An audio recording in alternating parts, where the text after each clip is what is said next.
नाबालिग स्कूली छात्रा के अंधे कत्ल का पुलिस ने किया खुलासा। पारिवारिक रिश्ते में चाचा ही निकला हत्यारा।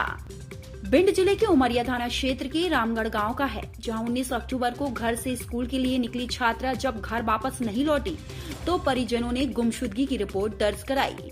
परिजनों ने इसको लेकर स्टेट हाईवे पर चक्काजाम भी किया एवं एसपी और कलेक्टर को आवेदन भी दिए गए, जिस पर गंभीरता से SP Shailendra Singh Chauhan, additional SP Kamlesh Kumar के निर्देशन में डीएसपी हेडक्वार्टर अरविंद शाह के मार्गदर्शन में खुद मोर्चा संभालते हुए सीसीटीवी फुटेज, साइबर एवं मुखबिर तंत्र जैसे कई साधनों के माध्यम से आखिरकार 16 वर्षीय नाबालिग छात्रा के अंधे कत्ल का खुलासा करते हुए आरोपी को ढूंढ निकाला। 11वीं में पढ़ने वाली छात्रा के अंधे कत्ल का पारिवारिक रिश्ते का चाचा ही निकला हत्यारा। आरोपी भी नाबालिग बताया गया है। पुलिस को गुमराह करने के लिए थाने से लेकर चक्काजाम करने तक आरोपी साथ में ही रहा ताकि किसी को संदेह न हो सके, लेकिन फिंगर के डर से खुद के द्वारा सुनाई गई झूठी कहानी में ही फंस गया। आरोपी ने स्वीकार करते हुए बताया कि वह मृतिका से एक तरफा प्यार करता था। जब वह पढ़ने के लिए घर से निकली तो करीब 1 किलोमीटर दूर बाजरा के खेतों में जबरन दुष्कर्म करने के बाद गला दबाकर हत्या कर दी ताकि किसी को पता न चल सके। लेकिन कहते हैं आरोपी कितना भी शातिर क्यों ना हो, वारदात के समय कोई ना कोई सुराग छोड़ ही जाता है।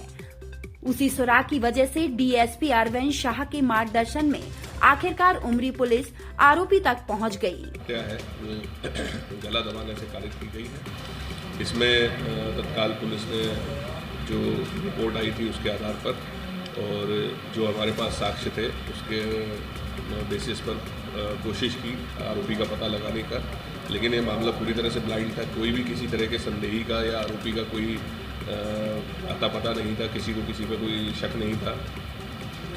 काफ़ी लोगों से, करीब 100-125 लोगों से पुलिस के द्वारा पूछताछ की गई। जो कई लोगों को गांव में इसके पूछताछ के लिए जो सादा वर्दी है उसमें भी लगाया गया कि कहीं से कोई सूचना मिले, मुखबिरों को लगाया गया। जो जितने संभावित लोग हैं उनकी लोकेशंस वगैरह की सारी डिटेल्स ली गई, सारी जानकारी जुटाई गई।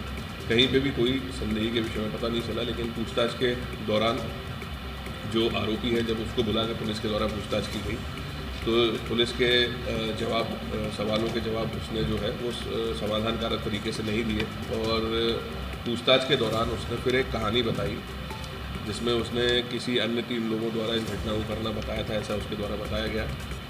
जब उसके द्वारा बताए गए घटनाक्रम को पुलिस ने मौके पर जाकर उसके वेरीफाई किया तो वो घटना पूरी तरह से झूठी साबित हुई, उसके जो और भी साक्ष्य थे। फिर जब दोबारा उसको पूछताछ की गई तब उसने पूरा घटनाक्रम जो सही तरीके से किस प्रकार से उसने किया है वो पुलिस को बताया। वो बेसिकली लड़की के पीछे पहले भी लगा हुआ था और वो मौके के इंतज़ार में था कि जब उसको मौका मिले तो उसके साथ कोई घटना कारित कर सके। और जिस दिन ये लड़की निकल रही थी उस दिन वो सुबह साइकिल में जब हवा भर रही थी, इस बात की पुष्टि अन्य लोगों ने भी की है। तब इसने उसको स्कूल जाने का देखा और तब ये घर से झाड़ू के लिए जो है खरेरा उसको काटने का कहकर निकला और जहाँ पे जो घटनास्थल है वहीं पर इसने इस लड़की को पकड़ा, तुरंत वहाँ खेत में ले गया। वहाँ इससे जबरन इसने दुष्कर्म करने का प्रयास किया और उसी दौरान जब इस लड़की ने विरोध किया तो इसका गला घोंटकर इसकी हत्या कर दी। उसी दिन इसने जो साइकिल है वो दूसरे के खेत में वहाँ पर रख दी और ये अपने घर चला आया। फिर जब साइकिल मिल गई और अगले दिन जब इसकी घर वाले तलाश करने वाले थे तो साइकिल मिलने के बाद ये थोड़ा घबरा गया और इसने अगले दिन सुबह जाकर जो बैग है वो घटनास्थल से हटा के जहाँ पे बाद में मिला था वहाँ पे इसने उसी दिन सुबह इसको फेंका।